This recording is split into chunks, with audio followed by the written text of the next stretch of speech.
everyone. It's our YouTube channel Heather Sar and I'm your host Rahil Heather. Today the topic we are going to cover is about how to design a business proposal presentation in MS PowerPoint. Plus we will give you a unique innovative business idea. So let's get started. सबसे पहले आपने क्या करना है, आपने कोशिश ये करनी है कि आप ब्लैंक टेम्पलेट लें।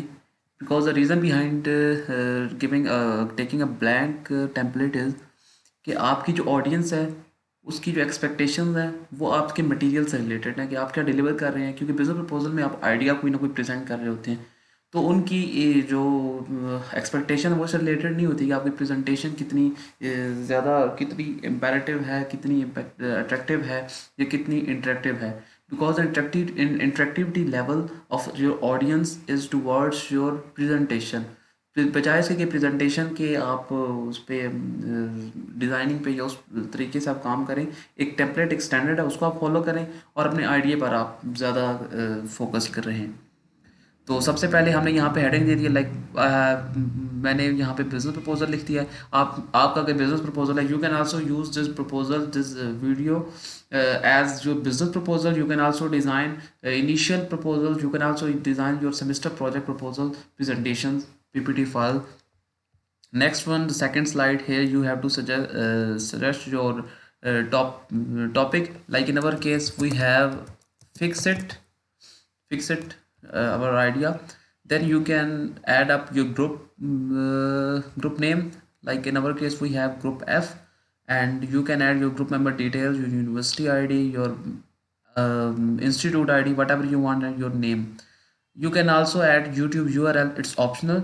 Then you can add a list of worksheets. अगर यहाँ पे एक चीज़ सबसे ज़्यादा इंपॉर्टेंट है, अगर यहाँ पे मैं लिस्ट ऑफ वर्कशीट्स में मैं लेट्स सपोज कि यहाँ पे अगर ये वर्कशीट मेरे पास कोई 30 एक वर्कशीट्स हैं, अगर मैं इनको एज इट इज़ यहाँ पे उनके स्क्रीनशॉट्स डालता हूँ तो उसका मतलब मेरे पास पहले से 18 यहाँ पे स्लाइड्स हैं प्लस 30, तो ये एक ज़्यादा सा झंझट सी बन जाएगी और हो सकता है उनमें से कुछ को मुझे डिस्क्राइब ही ना करना पड़े। लेकिन चूंकि ऑप्शन वहाँ से लेकर मुझे उन स्लाइड से गुजरना पड़ेगा, तो उसका मतलब ये है कि उनको ऐड करना is something sometime it become a disasters. तो आपने इससे बचना है। आपने क्या करना है, आपने लिंक्स इसके डालने हैं। लाइक मैं यहाँ पे इसका लिंक डालता हूँ। मैंने क्या करना है, मैंने इंसर्ट के फंक्शन में जाना है, इंसर्ट टैब में से इंसर्ट टैब के अंदर, इंसर्ट टैब के बाद मैंने क्या करना है, मैंने यहाँ से चला जाना है लिंक के अंदर। देन लिंक के बाद मेरे पास डायरेक्टरी ओपन होगी और उस डायरेक्टरी में से मैंने कोई भी फाइल वो सेलेक्ट कर लेनी है जो कि फाइल मैं यहाँ पे ऐड करना चाहता हूँ। लेट्स सपोज मेरे पास यहाँ पे है बिजनेस यूट्यूब थंबनेल है लेट्स सपोज। तो मैं इस थंबनेल को उठाता हूँ और इसका जो नाम है वो एज इट इज़ आ जाएगा YouTube thumbnail dot JPG file है। जब उसको मैं प्ले करूँगा पावर पॉइंट प्रेजेंटेशन में, जब चलाऊँगा प्रेजेंटेशन बोर्ड में, तो जब इसमें क्लिक करूँगा तो मेरे पास वो इमेज ओपन हो जाएगी। तो ये आप लिंक्स डाल सकते हैं, ये एक अच्छी टेक्निक है बिजनेस प्रपोजल प्रेजेंटेशन देते वक्त। देन आप क्या करेंगे, आप उसको पार्ट्स में डिवाइड कर देंगे। पार्ट्स में डिवाइड करने का मकसद ये पर्पज़ ये है कि आप उसको अपनी ऑडियंस को ये बताएंगे, यानी कि एक पार्ट डिवाइड करने के बाद, एक पार्ट एक्सप्लेन करने के बाद, डिवीजन जो आपने पार्ट्स में की है, लेट्स सपोज यू सेज कि मैंने अपना पार्ट 1 डिस्क्राइब कर दिया है। After your description of after your explanation of part 1 आप एक छोटी ब्रेक ले सकते हैं। Then after a break you can add up another part, क्योंकि आपकी जो ऑडियंस है, रिसर्च कहती है कि आपकी ऑडियंस 40 मिनट से ज़्यादा आपको इंटरेक्टिविटी के साथ नहीं सुन सकती, उनकी वो इंटरेक्टिविटी लेवल नहीं रहता। तो मैंने क्या किया, मैंने यहाँ उसको पार्ट्स में डिवाइड कर दिया। पार्ट 1 में मैंने कहा कि मैं आइडिएशन डिफाइन करूँगा, who is your customer define करूँगा, what can you do for your customer. तो सबसे पहले आइडिएशन में आते हैं। यहाँ पे हम आपको एक आइडिया दे रहे हैं और ये आइडिया पाकिस्तान में सिर्फ एक प्लेटफॉर्म आपको फुलफिल कर रहा है, डैट इज़ अंकल फिक्सर, और पाकिस्तान में ये आइडिया बिल्कुल भी नहीं चल रहा। तो आप आज है 28 मार्च को आपको ये आइडिया दिया जा रहा है। You can fulfil this idea in your semester project, even in your FIP project. आप इसके अलावा इस आइडिया से अपना कोई सॉफ्टवेयर, अपना कोई वेब बेस्ड एप्लीकेशन, अपना कोई मोबाइल बेस्ड एप्लीकेशन भी बना सकते हैं। सो आइडिया बेसिकली है क्या, आइडिया कनेक्ट कर रहा है स्किल्ड पीपल को लाइक इलेक्ट्रिशियन हो गया, टेक्नीशियन हो गया, मैकेनिक हो गया, driver, rider, tutor, chef and many more to resolve the issues. कुछ हमारे पास इश्यूज होते हैं, आप ये जाहिर बात है टेक्नीशियन जो होगा ये टेक्नोलॉजी से रिलेटेड जो इश्यूज होंगे उनको रिजॉल्व कर रहे हैं, मैकेनिक जो मशीनरी से रिलेटेड जो इश्यूज हैं, ड्राइवर्स जो ड्राइविंग से रिलेटेड, राइडिंग से रिलेटेड, देन ट्यूशन रिलेटेड हमारे पास एकेडमिकली जो हमारे पास प्रॉब्लम्स होती हैं, इश्यूज होते हैं, उनको रिजॉल्व कर रहे होते हैं। हर बंदा अपनी अपनी फील्ड में प्रोफेशनल है। तो ये इनकाउंटर करेंगे हमारे डे टू डे रूटीन्स को, क्योंकि हमारे पास ज़िंदगी में डेली लाइफ रूटीन अगर हम देखते हैं तो हमारे पास बहुत सी प्रॉब्लम्स आती हैं। तो ये हमारी डेली लाइफ प्रॉब्लम जो है उनको टैकल करेंगे। We are provide a secure reliable platform. हमारा जो प्लेटफॉर्म है उस पर आपने अगर टेक्नीशियन के पास जाना है, आप टेक्नीशियन भी इसी प्लेटफॉर्म से बुक करेंगे, इलेक्ट्रीशियन भी आपको मिलेगा, मैकेनिक भी मिलेगा, ड्राइवर भी मिलेगा, tutor, writer and many more. It's not जो हमने यहाँ पे मेंशन किया है, लाइक आप इसमें हमने मेंशन नहीं किया डॉक्टर को, इसमें हमने मेंशन नहीं किया कंस्ट्रक्टर को, आप वो भी ऐड कर सकते हैं। तो ये साथ साथ मैं आपको टेम्पलेट भी बता रहा हूँ और साथ साथ आपको मैं आइडिया भी दे रहा हूँ। तो इस तरह से आपने अपने हमारे पास ये आइडिया है और इस टेम्पलेट को आपने फॉलो करना है। देन आइडिएशन में अभी हम आइडिया की बात कर रहे हैं। आइडिएशन में अभी हम आइडिएशन हमारी टाइटल है और ये हमारा सब टाइटल है हमारा आइडिया। देन हमारे पास सब टाइटल आ गया what problem occur when they are not using our system. हमारा सिस्टम अगर लोग यूज़ नहीं करेंगे तो उनको क्या मसला आएगा। आपने इस चीज़ को भी लाजमी लाजमी कवर करना है। इट्स वेरी इंपॉर्टेंट कि आप बता रहे हो अपनी ऑडियंस को, स्पेशली बिजनेस प्रपोजल देते वक्त। और ये चीज़ सिर्फ बिजनेस प्रपोजल में नहीं होती, ये चीज़ जब भी आप कोई भी आइडिया, कोई भी स्टेटमेंट, किसी किस्म का कोई प्रपोजल दे रहे होते हैं, चाहे वो वर्ड फॉर्मेट में है, सबसे पहले आपने प्रॉब्लम का बैकग्राउंड लाजमी डिफाइन करना होता है कि प्रॉब्लम का बैकग्राउंड क्या है। अगर लोग अगर आपके सिस्टम पे नहीं आएंगे तो उन्हें क्या मसला होगा। यानी कि लोग अगर आपके सिस्टम पे नहीं आ रहे, उन्हें मसला हो रहा है, इसका मतलब आप कोई ना कोई ऐसी चीज़ दे रहे हैं जो कि वैल्यूएबल है। तो आपने अपनी ऑडियंस को ये चीज़ ज़रूर बतानी है। लाइक मैं कहता हूँ problem occur when they are not using our system. मसला तब आता है जब लोग हमारा सिस्टम यूज़ नहीं कर रहे। तो we did not have any expert anywhere at night for emergency problem. हमारे पास इमरजेंसी प्रॉब्लम में रात के वक्त एक्सपर्ट्स नहीं होते। लाइक मैं मूव कर रहा हूँ लाहौर से कराची की तरफ, और लाहौर से कराची की तरफ जाते जाते रास्ते में कहीं रात को मेरी गाड़ी ख़राब हो गई है। अब मेरा जो इलाका है, मेरा जो एरिया है, होम टाउन है, वो लाहौर है। लाहौर में चले मैं किसी हद तक कवर कर सकता हूँ, मेरा कोई जानने वाला होगा, क्योंकि हमारे पास ज़्यादातर पाकिस्तानी कल्चर में ये चीज़ ज़्यादा शामिल है कि यहाँ पे चीट ज़्यादा लोगों को किया जाता है। मतलब पाकिस्तानी कल्चर से हट के भी बाहर भी है, लेकिन पाकिस्तानी कल्चर में ये चीज़ ज़्यादा शामिल है कि यहाँ पे चीटिंग जो है, जो चीट किया जाता है लोगों को, हमारा मोटिव उसकी तरफ ज़्यादा होता है बजाय इसके कि हम ऑनेस्टली काम करें। तो यहाँ रात के वक्त अगर आपको कोई एक्सपर्ट मिलेगा भी, अगर आपकी गाड़ी ख़राब होगी, आपको अगर मैकेनिक मिलेगा भी, तो वो उस लेवल का मतलब प्रोफेशनल नहीं होगा। वो जस्ट टाइम पास होते हैं कि जस्ट रात को वो 24 आवर डिलीवरी दे रहे हैं और उस चीज़ को वो टैकल कर रहे हैं। तो इस केस में आपको सम टाइम मिलता भी नहीं है, और अगर मिलता है तो अगर चीट कर जाता है, कोई मसला हो जाता है, तो हु विल बी रिस्पॉन्सिबल। तो इस केस में आपके पास ये प्लेटफॉर्म प्रोवाइड करेगा। It takes time when we visit the shop. अच्छा, जब हम शॉप पे जाते हैं तो हम सारी बातें रश में लगे होते हैं। हम यहाँ पे सिस्टम के थ्रू अपना मैकेनिक जब बुक करेंगे, अपना जो कंस्ट्रक्टर बुक करेंगे, अपना ड्राइवर बुक करेंगे, अपना राइडर बुक करेंगे, जो भी होगा, तो वो हमारा टाइम भी सेव हो रहा है। नो एलिबिलिटी ऑफ एक्सपर्ट, ये चीज़ ज़्यादा इंपॉर्टेंट है कि हमारे पास एक्सपर्ट होते ही नहीं है। अब मैंने थोड़ा बहुत बिजली का काम जानता हूँ, मैंने अपने मोहल्ले में दुकान बना ली है, कोई मुझे रोक सकता है कि भाई तुमने दुकान क्यों बना ली है? मैं सर्विस दे रहा हूँ, अगर किसी को मसला आता है तो हमारे कल्चर में उस हद तक वो चीज़ हम कवर ही नहीं कर रहे कि हम कोई कंप्लेन कर दे। पुलिस कंप्लेन इवन चलती है, अगर आपने कोई गलत काम कर, आप अगर कोई सर्विस दे रहे हो, सर्विस की वजह से किसी बंदे का नुकसान होता है, तो पुलिस कंप्लेन बनती है, एफआईआर बनती है इस पर। तो लेकिन ये चीज़ हमारी तरफ नहीं है। तो एक्सपर्ट की अवेलेबिलिटी ना होना, डेट इज़ अ प्रॉब्लम।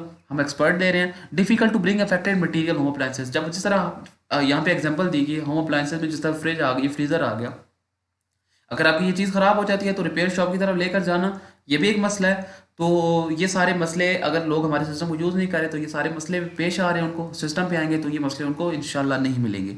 तो अर्जेंसी में हम डिफाइन कर देते हैं पेन किलर, गेम चेंजर, ये दो अलग से चीज़ें हैं। आपका जो प्रोडक्ट है, आपका जो आइडिया है, वो गेम चेंजर है या प्लेन किलर है। गेम चेंजर का मतलब ये है कि वो मार्केट में आया उसने धड़ल्ला मचा दिया। जिस तरह की टिकटॉक होगी, टिकटॉक को भी कल मैं देख रहा था, स्नैक चैट की जो नया एक टिकटॉक के मुतबादल आपके पास एक प्लेटफॉर्म आया है। तो यहाँ पे क्या कर रहा है, 100 मिलियन डाउनलोड हो चुके हैं। ये पावर है डिजिटल मार्केटिंग की कि 100 मिलियन डाउनलोड्स आपके पास हो चुके हैं।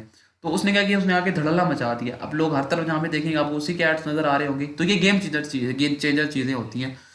इसी तरह अगर आप देखें मैकडोनल्ड हो गया, मैकडोनल्ड की अपनी एक मार्केट, अपने एक लेवल है। अब कोक और पेप्सी दोनों बिल्कुल मुकाबले पे हैं, वो दोनों एक दूसरे को बीट कर सकते हैं? बड़ा मुश्किल उनके लिए बीट करना, और वो हर लेवल पे एक दूसरे को कोशिश करते हैं कि हम बीट करें, बट उन दोनों का जो लेवल आ रहा है, कोक का अपना फ्लेवर है, मुझे जिस तरह मैं समझता हूँ कि कोक मुझे थोड़ी मीठी लगती है पेप्सी से ज़्यादा, तो ये इनके दोनों के दरमियान एक कंपैरिजन है। तो अगर इनके दरमियान कोई ऐसी चीज़ है जो उन दोनों को बीट करती है, तो वो गेम चेंजर होगी। पेन किलर ये है कि आपके पास कोई मसला है और आप उस मसले का हल दे रहे हैं, तो ये पेन किलर है।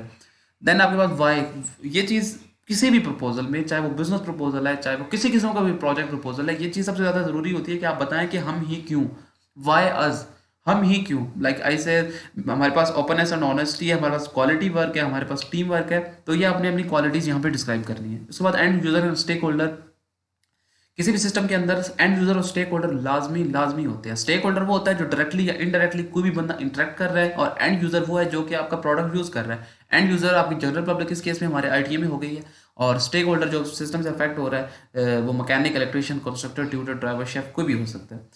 तो ये इसमें एंड यूजर और स्टेक होल्डर आपने अपना लिखने हैं। देन एक चीज़, what can you do for your customer, जब आप बिजनेस प्रपोजल दे रहे होते हैं तो हो सकता है उस ऑडियंस में आपके कस्टमर्स भी हों, कल को चल के जिन्होंने आपके कस्टमर बनना है, तो आप किसी ना किसी को प्रपोज कर रहे हैं, वहां पे आपने ये लाजमी लाजमी बताना है कि आप अपने कस्टमर के लिए क्या करेंगे, आप उसको क्या वैल्यू देंगे, ताकि वो जो बंदा है, वो बंदा ये रिलैक्स फील करे, वो ऑनर फील करे कि भाई आपका सिस्टम यूज़ करेगा तो उसे कोई ना कोई फ़ायदा होगा। तो आपने इसमें ये चीज़ें डिफाइन करनी है। लाइक पर्सोना मैंने यहाँ पे लिख दिया। पर्सोना बेसिकली क्या होता है, हम किसी न किसी विजुअल बंदे की, मतलब वो फिजिकली वो बंदा नहीं होता, विजुअली हम कोई डाटा ले रहे होते हैं। लाइक मैं कहता हूँ 10 बंदों का मैंने पर्सोना ले लिया, अब 10 बंदों की बेसिस पे मैं ये जज करूंगा कि मेरे पास 10 बंदों की बजाय मैं 10 लाख लोगों का डाटा ले रहा हूँ, तो 10 बंदे एक्चुअली 10 लाख लोगों की जगह मैं यूज़ कर रहा हूँ। 10 लाख लोगों का डाटा लेना बहुत ही मुश्किल चीज़ है, तो मैं 10 लोगों का डाटा लेके ये एक्सपेक्ट कर लूंगा कि 10 लाख लोग मुझसे ये एक्सपेक्ट करें। लाइक अगर मेरे एंड यूजर्स में मार्जिन, अपना जो मार्जिन लगाता हूँ वो आइडियली मैं कहता हूँ कि मेरे 10 लाख यूजर्स हैं। देन मैं कहता हूँ एज अ स्टेट और possible state. As a state में क्या है कि आपने बताना है कि अगर आपका सिस्टम नहीं यूज हो रहा, जारी बात है मसला तो पहले भी है और उसका हल कहीं ना कहीं मिल रहा है, मुकम्मल तौर पे नहीं लेकिन उसका हल कहीं ना कहीं मिल रहा है, तो आपने बताना है कि एज अ स्टेट में वो चीज़ कैसी है, वो चीज़ पहले कैसे चल रही है। और पॉसिबल स्टेट हमने बताना है कि आप उसका हल किस तरह से देंगे। उसमें फ्लो चार्ट बता दें। फ्लो चार्ट एक्चुअली इमेजरी है। इमेजरी का मतलब ये है कि इमेज क्रिएट करता है आपकी ऑडियंस के माइंड में, वो उसको बता रहा होता है कि आपके जहन में क्या है, आप किस तरह से बताना चाहते हैं। फिर उस बंदे को हेल्प मिलती है, वो फ्लो देख लेता है। लाइक स्टार्ट फेसिंग प्रॉब्लम, कोई मसला है, आप डायरेक्टली या इनडायरेक्टली एक्सपर्ट से डील करेंगे। एक्सपर्ट आएगा, आप उसको पे करेंगे, वो आपको कोई ना कोई सर्विस देगा, आप उसको पे करेंगे। और एंड, और इस केस में हमारे पास यहाँ पे मसला आ रहा है, यहाँ पे आप डिसीजन ले रहे हैं डायरेक्टली या इनडायरेक्टली, लेकिन यहाँ पे डिसीजन नहीं है। यहाँ पे आप एक्सपर्ट डायरेक्टली सिस्टम के थ्रू एक्सेस करेंगे, तो आपके पास मुख्तलिफ पैरामीटर्स होते हैं। आप उसकी रेटिंग चेक कर सकते हैं, आप उसकी रिव्यूज़ चेक कर सकते हैं। ऑब्जेक्टिव हमारे क्या है? ऑब्जेक्टिव हमारे ये हैं कि हमें सेटिस्फैक्टरी रिजल्ट मिले। ये एक ऑब्जेक्टिव दरअसल कस्टमर के ऑब्जेक्टिव हैं। कस्टमर चाहता है कि मुझे जो रिजल्ट मिल रहे हैं, मतलब मैं सेटिस्फाइड हूँ जो मुझे सर्विसेज मिल रही हैं। फिर अगर सिस्टम के पर्सपेक्टिव देखा जाए, सिस्टम कहता है, जो भी बंदा सर्विस दे रहा है वो कहता है कि मैं कस्टमर को इफेक्टिवली हैंडल करूँ। Then how does your customer require your product, ये चीज़ सबसे ज़्यादा ज़रूरी है। हम क्या करेंगे, एडवर्टाइजमेंट एड्स लगाएंगे, साइन बोर्ड्स पब्लिसिटी करेंगे, न्यूज़पेपर में ऐड लगाएंगे, डिजिटल मार्केटिंग यूज़ करेंगे, अपने कस्टमर को स्पेशल ऑफर्स देंगे। स्पेशल ऑफर्स का मतलब ये है कि जिस तरह कुछ एप्लीकेशन, कुछ सिस्टम्स कहते हैं कि भाई आप हमारा सिस्टम फर्स्ट पहली दफ़ा आप प्ले स्टोर से डाउनलोड करेंगे तो आपको प्रोमो कोड मिलेगा। जिस तरह के खाने को अभी सेवर वालों ने पीछे अपना ऐप डाउनलोड की है, ऐप अपनी डाली है सिस्टम पे, तो मैं जब डाउनलोड कर रहा था उन्होंने कहा कि आप सेवर के थ्रू जब आप ऐप डाउनलोड कर रहे हैं तो 200 तक आपकी सेविंग हो रही है। 200 रुपीज़ आप सेव कर सकते हैं। कोई भी अगर आप उनकी डील अगर कोई लेते हैं तो उसमें 200 रुपये आपके सेव हो रहे हैं।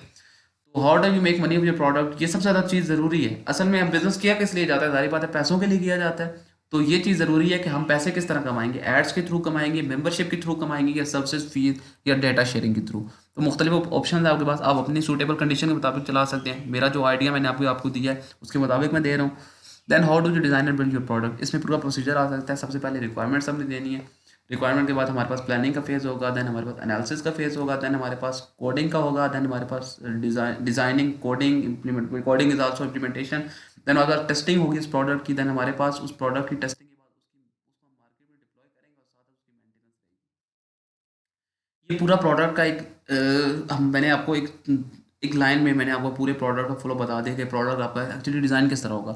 ये चीज़ असल डिपेंड करती है कि आपका प्रोडक्ट किस तरह का होगा। लाइक अगर कोई मशीन टाइप कोई प्रोडक्ट बना रहे हैं तो टेक्नोलॉजी जिसमें इन्वॉल्व है, तो वो तो आप सॉफ्टवेयर इंजीनियर या कुछ ऐसे डेवलपर से रब्ता करेंगे। अगर आपका कोई प्रोडक्ट है मशीन से रिलेटेड, तो जारी बात है कोई ऐसे एक्सपर्ट स्पेसिफिक एक्सपर्ट की तरफ से आप उसका करेंगे तो प्रोसीजर वेरी कर सकते हैं।